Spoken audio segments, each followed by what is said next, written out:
Hello friends, the topic for our today's discussion will be carbon and its compounds. बहुत सारे elements exist करते हैं nature में, but we are studying only about carbon. Why is it so? Carbon की ऐसी क्या unique properties हैं जो उसको दूसरे एलिमेंट से डिफ्रेंशिएट करती हैं? Why we have to study only about the element carbon? Now see, carbon has a percentage of 0.02 in the Earth's atmosphere. इतनी कम परसेंटेज होने के बाद भी carbon shows it's versatile properties. क्यों वो अपनी डिफरेंट प्रॉपर्टीज, क्यों अपनी वर्सेटाइल प्रॉपर्टीज शो करता है? First of all, the atomic number of carbon is 6 atomic number है, तो हम इन 6 इलेक्ट्रॉन्स को किस तरह डिफरेंट शेल्स में डिस्ट्रीब्यूट करेंगे?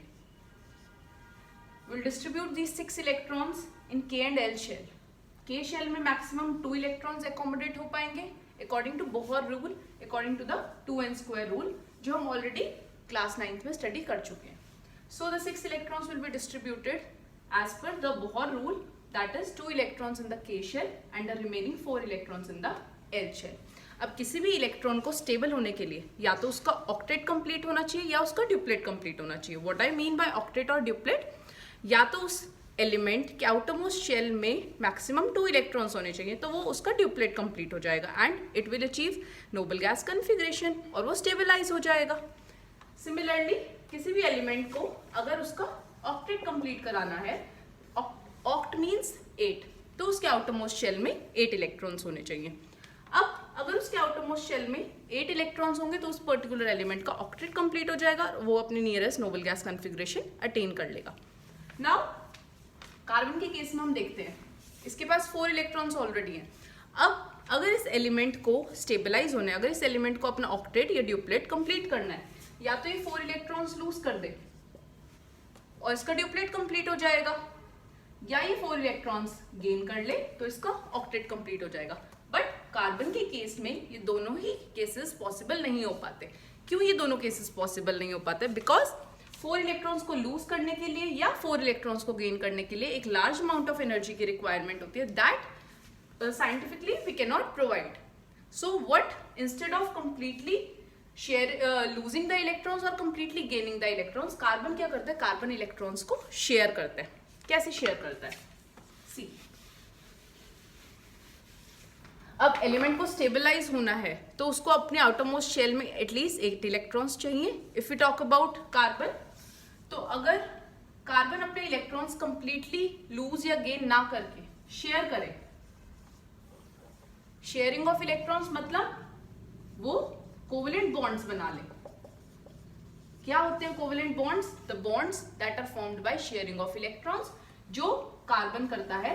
इस केस में जितने भी कंपाउंड्स कार्बन के एग्जिस्ट करते हैं, वो क्यों एग्जिस्ट करते हैं? बिकॉज कार्बन उनके साथ एक कोवेलेंट बॉन्ड क्रिएट करता है. मतलब वो अपने 4 इलेक्ट्रॉन्स किसी और एलिमेंट के 4 इलेक्ट्रॉन्स के साथ शेयर करता है, जिससे कि उसका ऑक्टेट कंप्लीट हो जाता है and numerous number of compounds are possible in that वे.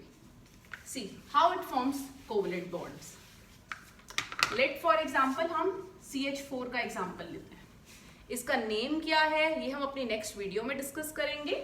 अभी के लिए हम ये डिस्कस करते हैं कि कार्बन कैसे 4 इलेक्ट्रॉन्स अपने शेयर करता है, कैसे वो कोवेलेंट बॉन्डिंग शो करता है.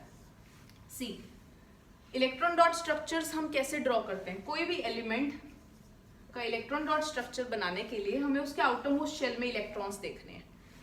उसके आउटरमोस्ट शेल में जो इलेक्ट्रॉन्स हैं उनको हम बोलते हैं वैलेंस इलेक्ट्रॉन्स. अब सिंस इसके पास 4 इलेक्ट्रॉन्स हैं आउटरमोस्ट शेल में, तो हम इसको 4 डॉट से रिप्रेजेंट कर देंगे.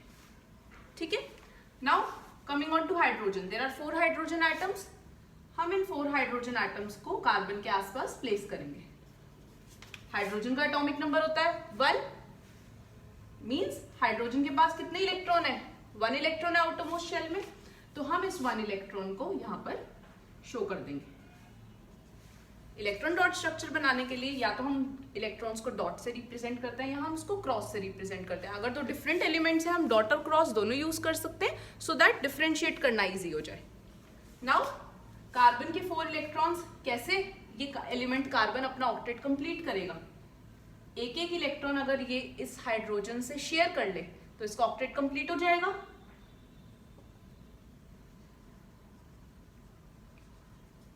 सी, कार्बन का ऑक्टेट कंप्लीट हो गया। अब हाइड्रोजन को क्या करना है, हाइड्रोजन भी तो अपना ड्यूप्लेट कंप्लीट करेगा, it's a give and take property.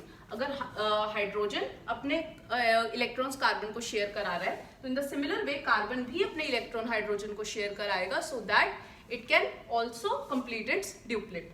So this hydrogen will share one electron and it will get its duplet completed. उसके आउटरमोस्ट शेल में 2 इलेक्ट्रॉन्स आ जाएंगे in the similar way like this. So in this way covalent bonding exist हो गई, क्योंकि carbon ने भी अपने इलेक्ट्रॉन्स हाइड्रोजन के साथ शेयर कर लिए और हाइड्रोजन ने अपने इलेक्ट्रॉन्स कार्बन के साथ शेयर कर लिए, and we got a compound like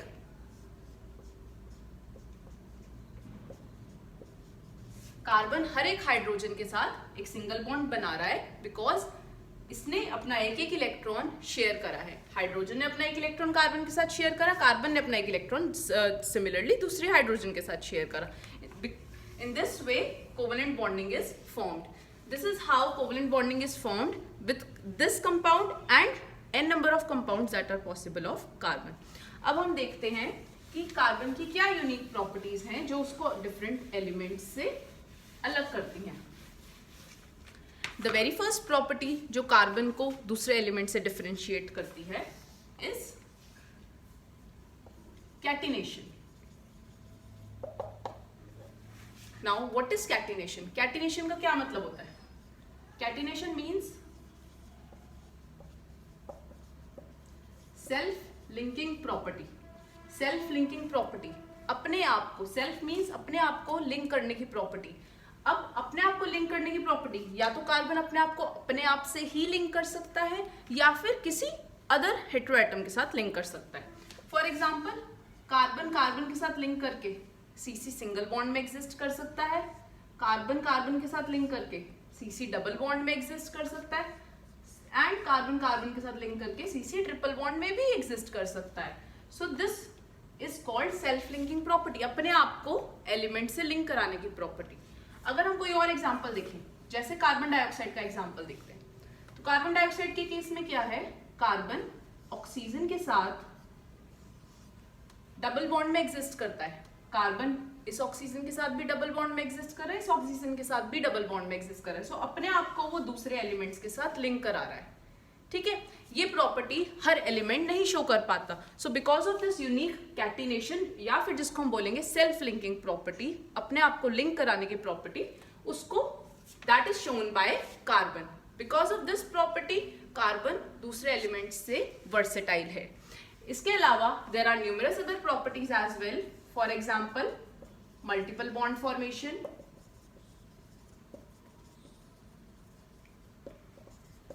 isomerism, tetravalency, that also makes carbon versatile from other elements. We will discuss these properties in our later on video. Thank you so much.